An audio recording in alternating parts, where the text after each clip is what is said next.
이곳에 생명샘 솟아나 눈물 고짝 지나갈 때에 머잖아 열매 맺히고 웃음소리 넘쳐나리라. 이곳에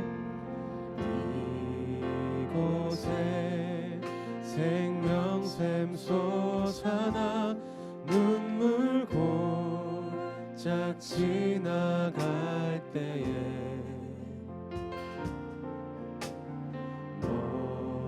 너잖아 열매 맺히고 웃음소리 넘쳐나리라.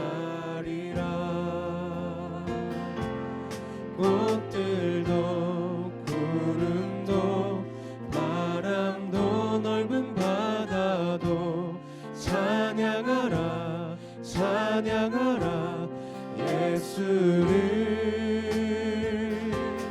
하늘을 울리며 노래해 나의 영혼아. 은혜의 주 은혜의 주 은혜의 주.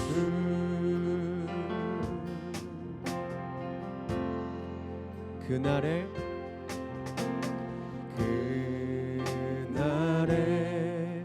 하늘이 열리고 모든 이가 보게 되리라.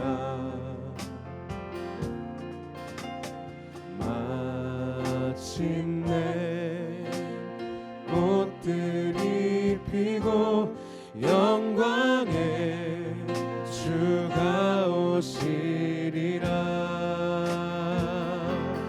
꽃들도 구름도 바람도 넓은 바다도 찬양하라 찬양하라 예수를. 하늘을 울리며 노래해 나의 영혼아.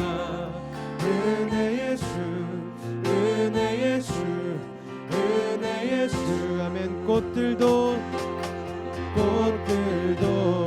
구름도 바람도 넓은 바다도 찬양하라 찬양하라 예수를. 하늘을 울리며 노래해 나의 영혼아.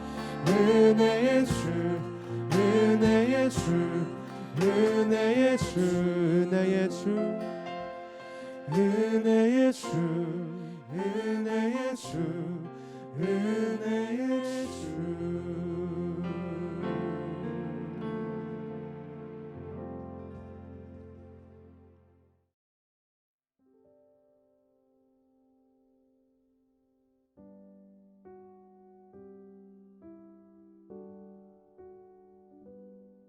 사랑과 자비가 풍성하신 하나님, 오늘도 거룩한 주일을 맞아 예배의 자리로 우리를 불러주심에 감사를 드립니다. 비록 얼굴과 얼굴을 마주 대할 수 없는 제한된 환경이지만 우리를 하나로 묶어주신 성령의 임재를 갈망하며 각 처소에서 온 마음을 다해 주님을 예배합니다. 이 시간 예수 그리스도의 보혈을 의지하여 주님의 보좌 앞으로 조금 더 가까이 나아가는 우리 모두가 되게 해 주시옵소서. 코로나 팬데믹과 온갖 자연재해, 국가와 민족, 계층 간의 갈등으로 인해 전 세계가 혼란 가운데 있습니다. 어느 때보다도 주님의 은혜가 필요합니다. 간절히 찾고 구하오니 우리가 살아가는 이 땅 파라과이와 조국 대한민국 그리고 주변 모든 나라들을 속히 회복시켜 주시옵소서. 지난날의 모든 죄와 허물을 다 내려놓고 주님께 간구합니다. 내 이름으로 일컫는 내 백성이 그들의 악한 길에서 떠나 스스로 낮추고 기도하여 내 얼굴을 찾으면 내가 하늘에서 듣고 그들의 죄를 사하고 그들의 땅을 고칠지라. 하나님, 오늘 이 고백이 우리의 고백이 되기를 간절히 소원합니다. 혼란한 시대 속에서 지금도 병들어 아파하는 자들, 굶주린 자들, 미래에 대한 꿈과 소망을 잃어버린 자들을 품에 안고 기도하오니 하나님이 그들의 아픔을 위로하시고 하나님이 그들의 눈물을 닦아주시며 하나님이 그들의 상처를 싸매어 주시옵소서. 회복을 명하여 주시옵소서. 십자가의 사랑으로 그들과 함께하여 주시기를 간절히 소원합니다. 은혜의 주님, 그 마음으로 오늘도 생명의 말씀을 듣습니다. 진리의 성령께서 말씀이 선포되는 각 처소에 임재하여 주시고 말씀을 대언하시는 담임 목사님을 영육간의 강건함으로 붙잡아 주시며 그것을 통해 잠자던 영혼이 깨어나게 해주시옵소서. 기름을 준비한 5 처녀와 같이 성령의 충만함으로 깨어서 다가오는 회복의 날을 인내함으로 기다리는 우리 모두가 되기를 간절히 소원합니다. 주님, 이 시간 임재하여 주시옵소서. 예배의 시종을 주님께 맡겨드리며 오늘도 살아 역사하시는 생명의 주관자 되신 우리 주 예수 그리스도의 이름으로 감사하며 간절히 기도드렸습니다. 아멘.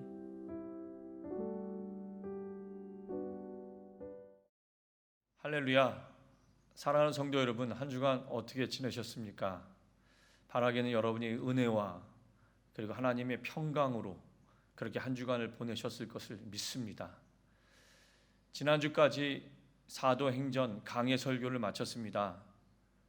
돌아오는 주부터는 창세기를 강해하게 될 것입니다.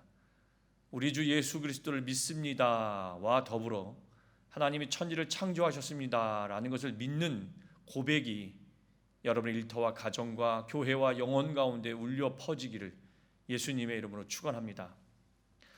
오늘 말씀을 함께 보겠습니다. 룻기 2장 17절에서 20절입니다. 하나님의 은혜와 사랑의 배려는 생명의 회복을 낳습니다 라는 제목으로 함께 말씀을 나누겠습니다. 여러분은 매일 하루를 살아갈 힘과 용기를 어디서 얻습니까? 바라기는 하나님의 은혜 안에서, 그리고 그 하나님의 은혜를 받은 여러분들이 이웃을 향하여 사랑하고 배려함으로 하루를 살아갈 힘의 원동력을 얻기를 축원합니다. 우리 좌우에 있는 분에게 한번 인사하시죠. 예수님의 이름으로 당신이 회복되기를 축복합니다. 예수님의 이름으로 당신이 회복되기를 축복합니다. 아멘. 오늘 저는 룻기를 통하여 한량없는 은혜를 주시는 하나님과 그 은혜를 통하여 나오미와 룻이 서로 사랑함으로 배려함으로 생명을 낳는 회복의 열매들을 함께 은혜로 보기를 원합니다. 룻이 배경이 되는 시기는 사사가 다스리는 시기입니다. 다시 말하면 사사시대라는 것은 선지자나 제사장의 역할을 강조하기보다는 법관, 또 다스리는 일을 중심으로 하는 시대입니다. 그 사사시대의 배경과 분위기는 사사기 본문의 맨 마지막 절에 기록된 것으로 짐작할 수 있죠. 사사기 21장 25절을 보면 그때에는 이스라엘의 왕이 없었으므로 사람들은 저마다 자기의 뜻에 맞는 대로 하였다, 이렇게 기록되어 있습니다. 사람들이 자기 좋은 대로 했다는 것은 하나님의 은혜를 놓쳤다는 겁니다. 자기의 소견대로 했다는 것은 서로를 배려하는 사랑을 놓쳤다라고 하는 의미를 가지고 있죠. 그 시대적 배경을 가지고 나온 사사기 바로 다음에 이어지는 성경이 바로 룻기입니다. 룻기의 시대적 상황은 이렇습니다. 배경이죠. 룻기 1장 1절 2절입니다. 사사시대에 그 땅에 기근이 든 일이 있었다. 그때 유다 베들레헴 태생의 한 남자가 모압 지방으로 가서 임시로 살려고 아내와 2 아들을 데리고 길을 떠났다. 그 남자 이름은 엘리멜렉이고 아내 이름은 나오미이며 2 아들의 이름은 말론과 기럧이다. 그들은 유다 베들레헴 태생으로 에브랏 가문 사람인데 모압 지방으로 건너가서 거기서 살았다. 본문에 나오는 엘리멜렉이라는 사람의 이름의 뜻은 하나님은 나의 왕이시다라는 뜻을 가지고 있습니다. 야훼는 나의 왕이다라는 뜻을 가지고 있는 사람이 베들레헴에 흉년이 들었다는 것 때문에 하나님의 땅을 하나님은 나의 왕이다, 야훼는 나의 왕이다라고 하는 사람이 자기의 소견대로, 자기의 뜻대로 모압 땅, 이방 땅으로 이주하게 됩니다. 그는 기쁨, 희락이라고 하는 이름을 가진 아내 나오미와 결혼을 했고요. 그리고 말론과 기럐이라고 하는 두 아들을 두었습니다. 말론이란 이름은 아픈, 단종이란 뜻으로 병약한, 병과 연결이 되고요. 기럐이라는 이름은 작은, 연약한, 파멸이라는 이름의 뜻을 가지고 있습니다. 바로 이 말론과 기럐 두 아들의 이름이 자기 소견으로 행한 이 아비멜렉이 모압 땅으로 이주해서 펼쳐질 자신의 미래와 같은 의미의 뜻을 가지고 있죠. 이 말론과 기럐이 이 모압 땅에서 이방 여인과 결혼을 합니다. 첫째 아들 말론은 오르바라고 하는 여인과 결혼을 하고, 둘째 아들 기럐은 룻이라는 여인과 결혼하는데, 이 룻이라고 하는 여인의 이름의 의미는 우정, 친구라는 뜻을 가지고 있습니다. 여러분들 잘 아시지만, 그래서 룻은 우정과 친구의 의미를 가지고 있는지는 모르지만 그의 시어머니 나오미와 끝까지 베들레헴으로 동행을 하게 되죠. 이렇게 이방 땅 모압 땅에서 생활을 하게 된 그 가정은 순탄하지 않고 어려움이 찾아옵니다. 아버지 엘레멜렉과 두 아들 말론과 기럐이 죽죠. 그리고 나오미와 며느리 2명만 살아남게 됩니다. 가족적인 남자들이 모두 죽은 겁니다. 여인들만 남은 가정에 소망이 없습니다. 사실 모든 것을 잃은 것이죠. 그런데 나오미가 살고 있는 모압 땅에 한 가지 소식이 들립니다. 어떤 소식이냐? 기근의 땅이었던 베들레헴에 풍년이 들었다. 그리고 행복한 땅이 되었다라는 소식이 들립니다. 이 소리 하나에 나오미는 하나님의 뜻을 깨닫습니다. 뭐라고요? 돌아오너라. 베들레헴 땅으로 돌아오너라. 그래서 나오미는 며느리 룻과 함께 베들레헴으로 돌아가게 됩니다. 그렇게 모압 땅에서 고통스러웠던 나오미의 삶이 베들레헴으로 돌아오면서 회복되기까지 중요한 관점은 하나님이 그들을 돌보셨다. 이게 바로 은혜입니다. 성경에 룻의 이름을 따서 우리는 룻기라고 얘기하지만 사실에 성경을 쭉 읽다 보면 주인공은 나오미입니다. 시어머니죠, 어머니죠. 일부 성서학자들 중에는 나오미를 성령으로, 룻은 일반 성도로 표현합니다. 비유한다는 거죠. 그리고 나오미와 룻을 보호하는 보아스는 예수 그리스도라고 비유하고 있습니다. 성령의 역할을 감당하는 나오미가 성도의 역할을 감당하는 룻을 데리고 밭으로 갑니다.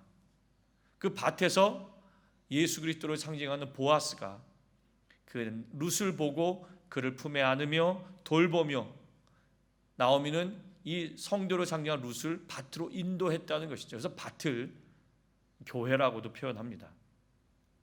하나님의 은혜는 나오미와 룻에게도 계속 나타납니다. 룻은 시어머니 나오미의 인도함에 따라 베들레헴에 돌아온 뒤에 살아갈 희망을 잃었죠. 그런데 보아스라고 하는 사람, 그러니까 나오미의 가장 가까운 친족 보아스를 만나서 그의 아내가 됩니다. 그리고 룻이 보아스와 함께 결혼하여 자녀를 낳게 됩니다.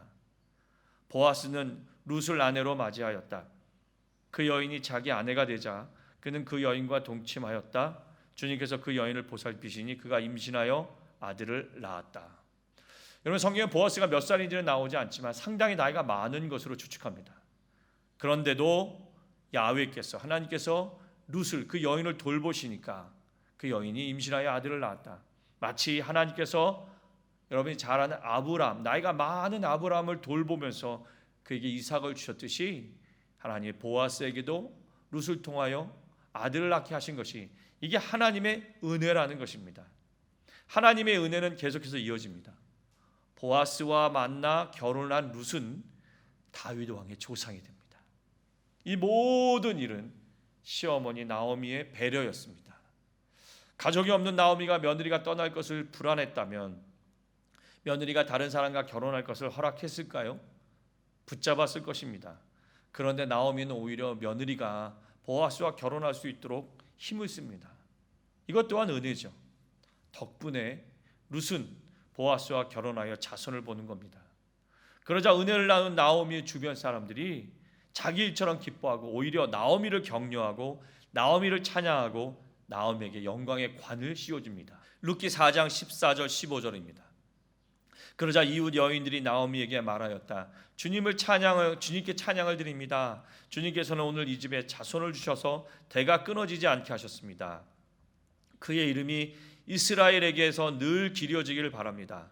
시어머니를 사랑하는 며느리, 아들 7보다 더 나은 며느리가 아기를 낳아주었으니 그 아기가 그대에게 생기를 되찾아 줄 것이며 늙음하게 그들을 돌보아 줄 것입니다. 여러분, 이것보다 더 큰 축복의 말이 어디 있습니까? 배려했던 나오미에게, 며느리에게 배려했던 나오미에게 주변 사람들이 최고의 축복의 은혜를 함께하고 있는 것입니다. 이것이 하나님의 뜻을 따라온 나오미에게 주신 하나님의 은혜인 것입니다. 룻도 마찬가지죠. 그리고 그 다음에 하나님은 나오미에게 보아스와 룻에게 태어난 아들 오벳이 어떤 의미인지를 하나님은 설명하십니다. 여러분 읽으셨지만 15절에 그 아들, 태어난 아들 오벳은 생기를 되찾아주는 자녀, 개역개정에는 생명의 회복자라고 기록되어 있을 겁니다. 또 그 오벳은요, 나오미에게 늙음하게 그들을 돌봐주는 자녀, 개역개정에는 노년의 봉양자라고 기록되어 있습니다. 사실 나오미의 사정을 볼 때 남편도 죽었습니다. 아들들도 모두 죽었습니다. 며느리 한 사람 룻만 남았기에 나오미에게는 현실상 소망이 없습니다만 나오미에게는 오벳이 주어졌습니다. 이것이 나오미에게 하나님이 주신 은혜인 것이죠. 무엇보다 동네 사람들이 룻과 나오미의 관계를 칭찬합니다.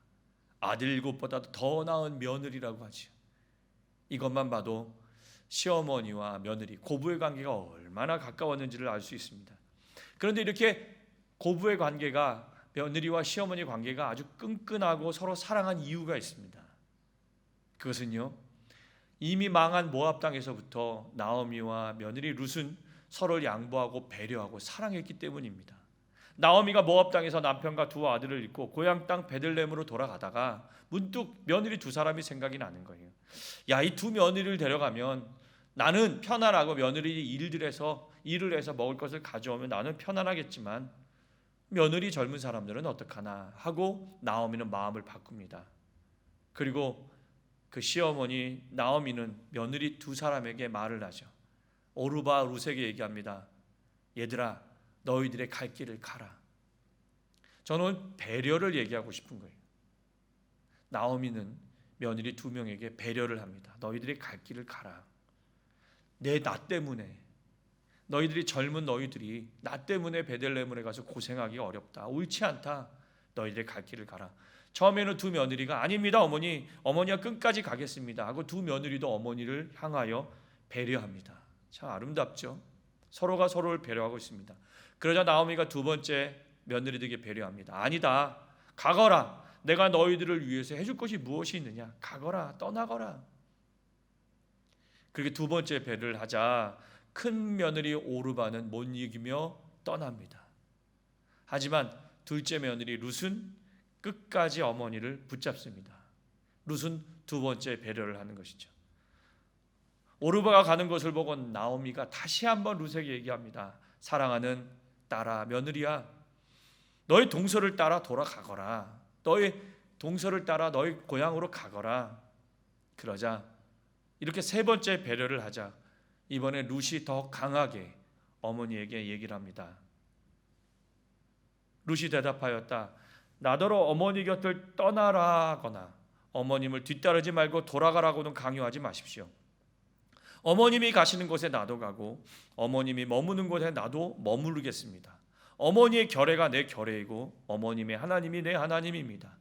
어머님이 숨을 거두시는 곳에서 나도 죽고 그곳에 나도 묻히겠습니다. 죽음이 어머님과 나를 떼어놓기 전에 내가 어머님을 떠난다면 주님께서 나에게 벌을 내리시고 또 더 내리신다 하여도 달게 받겠습니다. 감동적이지 않나요? 참으로 어려운 상황인데 시어머니는 며느리들에게 세 번의 배려를 합니다. 가십시오. 당신들이 살 길을 찾아가십시오. 그런데 둘째 며느리는 세 번의 배려를 다 받고 또 자신도 시어머니를 향해 세 번째 배려합니다. 그 배려는 뭐예요? 어머님이 죽으시는 곳에서 나도 그곳에서 죽겠습니다. 그러자 나오미가 네가 나를 따라왔으니 너는 이제 내 평생 수종 들어라 이렇게 얘기할까요? 배려하는 사람은 그러지 않습니다.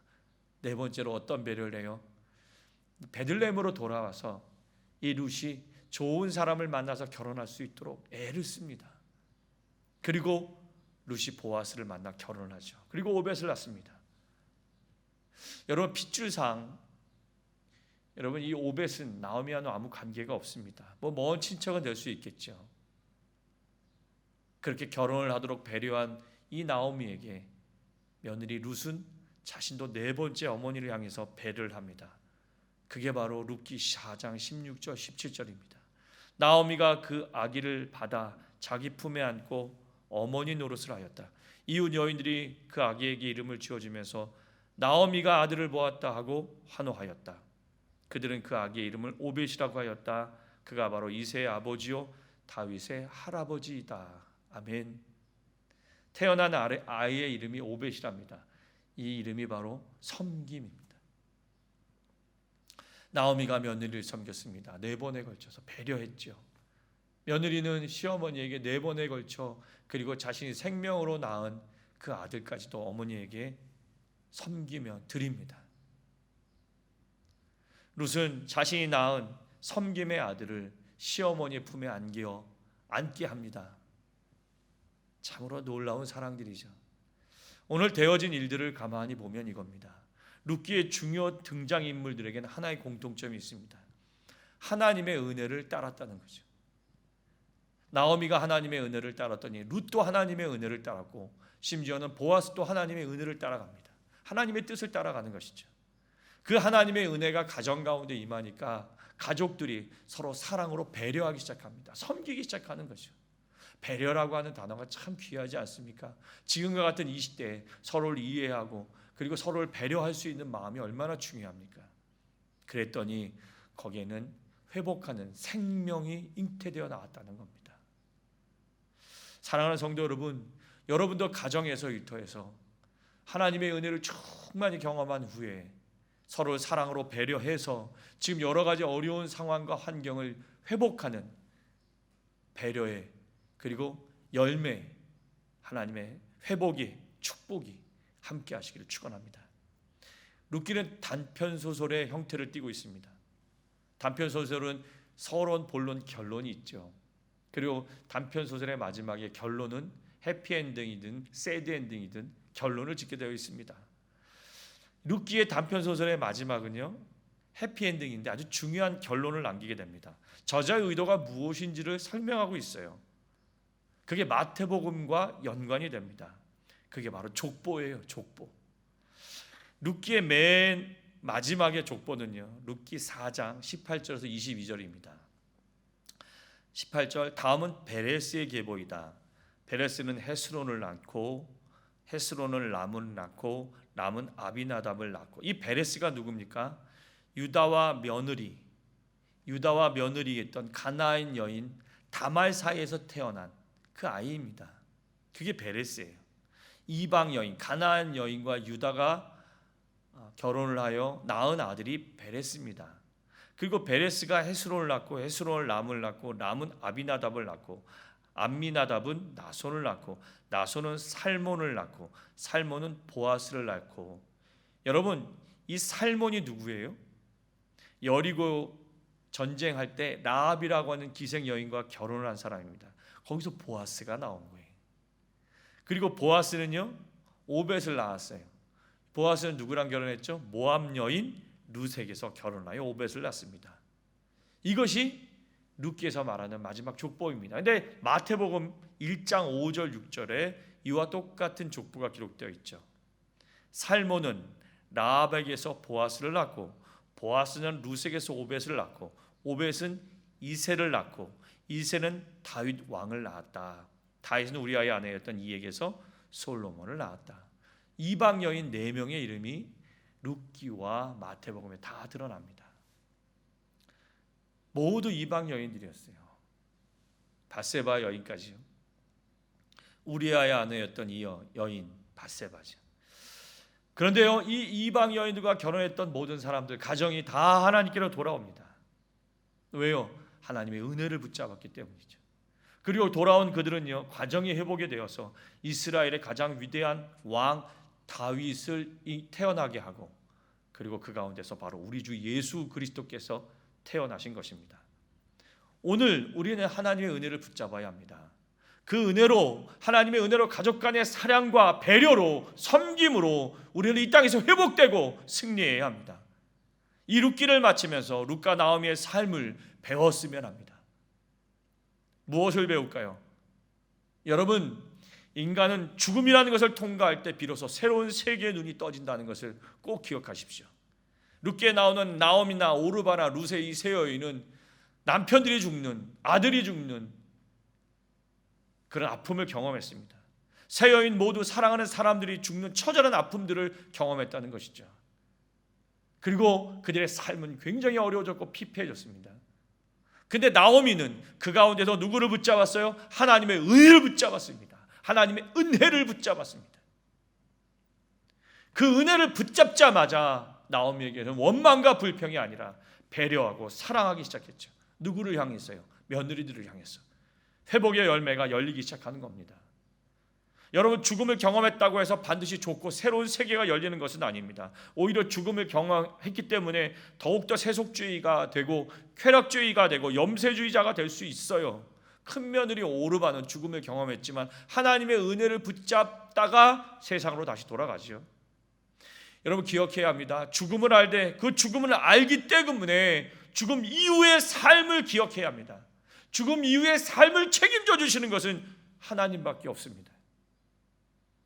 여러분, 우리는 하나님과의 관계 가운데 사는 겁니다. 굉장히 중요한 신학적인 논리입니다. 하나님과의 관계, 그 하나님과의 관계 가운데서 우리는 이웃들과의 관계도 성립이 되는 것입니다. 하나님과의 관계가 뭐예요? 은혜와 사랑입니다. 배려예요.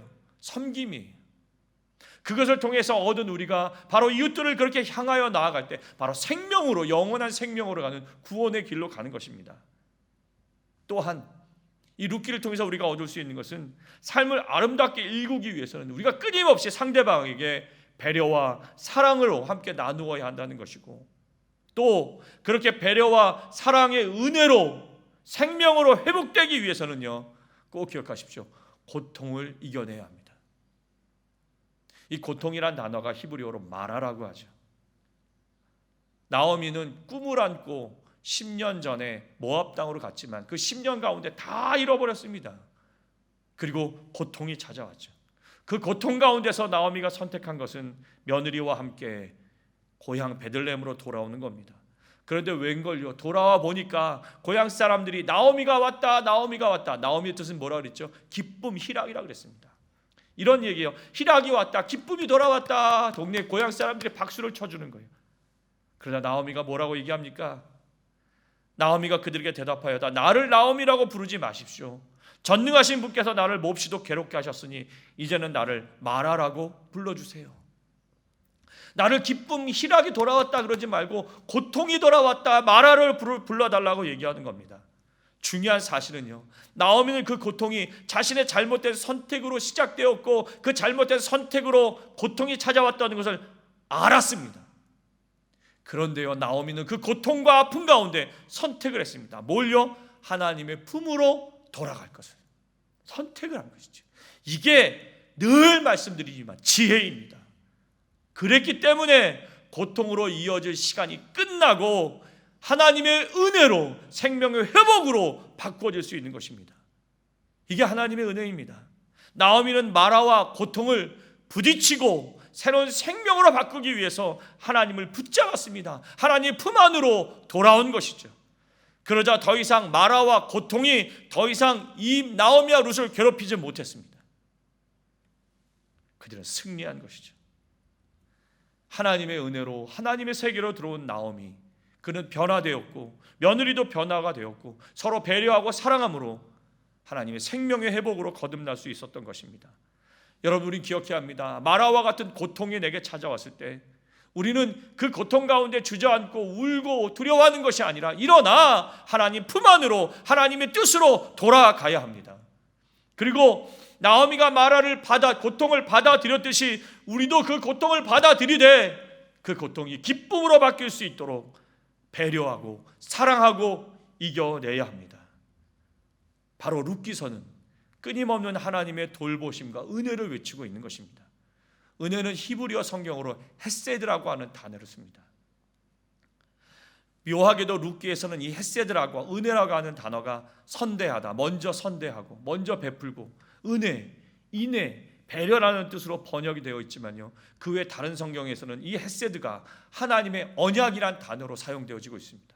언약이에요, 언약. 창세기 9장에 하나님이 홍수로 세상을 심판한 후에 무지개를 언약으로 다시는 물로 심판하지 않겠다고 말씀하시죠.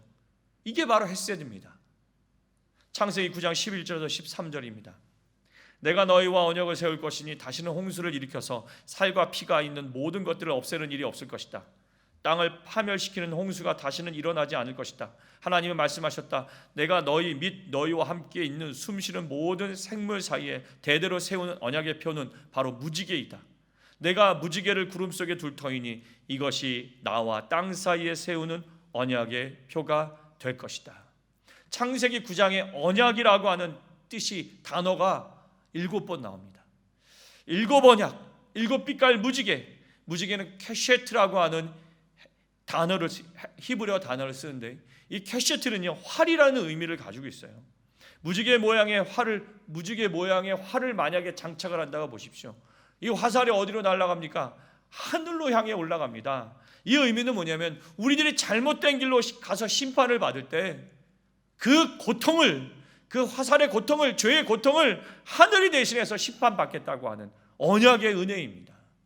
그래서 예수 그리스도가 이 땅에 오셔서 우리의 죄된 고통을 대신하여 받으시고 십자가에 달려 죽지 않으셨습니까? 이게 은혜입니다. 대속의 언약, 구원의 언약.